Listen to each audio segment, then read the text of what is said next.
जरांगेंच्या आंदोलनाला रसद पुरवणाऱ्यांच्या मुसक्या आवळल्या, त्यामुळे जरांगेंचा आवाज बंद झाला, नवनाथ वाघमारे यांनी आरोप केला।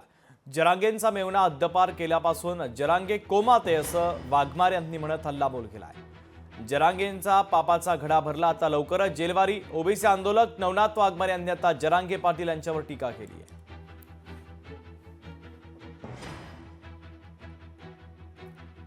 दरम्यान त्यांच्यासोबत संवाद साधला आमचे प्रतिनिधी सुधाकर जाधव यांनी। पाहूयात। आपल्यासोबत ओबीसी आंदोलक नवनाथ वाघमारे आहेत। आबा, मनोज जरांगे यांनी 15 तारखेपासून साखळी उपोषणाची घोषणा केली होती, ती आज त्यांनी तुर्तास आंतरवलीतलं उपोषण थांबवण्याचं ठरवलंय। हे पूर्ण महाराष्ट्राला माहित होतं। जरांगे कुठतरी सरकारवर आपलं काहीतरी सांगायचं, पण जरांगेच्या माग आता जरांगेच्या सगळ्या जे जरांगेला सहकार्य करणारे, जरांगेला रसद देणाऱ्या लोकांच्या मुसका आवळल्यामुळे जरांगेचा आवाज बंद झालाय।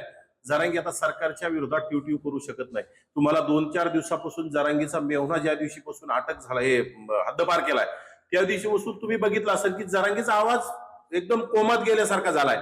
त्यामुळे जरांगे काही करणार नव्हता। फक्त जरांगे अनेक दिवसापासून, गेल्या 2 वर्षापासून मराठा समाजाची फसवणूक करून कुठेतरी अशा धमक्या मारायच्या आणि त्याचे सहकार्यांना रसद, म्हणजे वाळू माफिया, गुटखा माफिया, दारू माफिया, मटका माफिया पोचण्याचं काम जरांगेने केलंय। आणि याच्यातून जरांगेने करोडो रुपयाची माया जमवलेली ती येणाऱ्या काळात सर्व मराठा समाजाला दिसल, कारण की मराठा समाजच जरांगेला बुटाने हरीन अशी परिस्थिती जरांगेची होणार येणाऱ्या काळात। खरं तर बोगस पुरमी प्रमाणपत्र सरकारने दिले बी, तर येणाऱ्या काळात आमच्या ओबीसी बांधवांच्या वतीनं आम्ही उच्च न्यायालयात आम्ही दाद मागणार, आमची दाद मागितलेली आहे। आमची याचिका आहे, यामधून नक्कीच दूध का दूध पाणी का पाणी होईल। बोगस आहेत आणि ओरिजिनल आहेत हे दिसून जाईल, हे टिकणार नाही। बघा, आता फक्त समाजाच्या डोळ्यात धूळफेक करण्याचं काम जरांगेचं सुरू आहे आणि सरकारचं बी जरांगेच्या डोळ्यात धूळफेक करण्याचं काम सुरू आहे। आणि कुठेतरी जरांगेच्या मुसक्या आवळायला आता सुरुवात झाली। जरांगेला आता लवकरच जेलमध्ये जावं लागणार आहे। कुठेतरी ओबीसीच्या विरोधात येणाऱ्या काळात भूमिका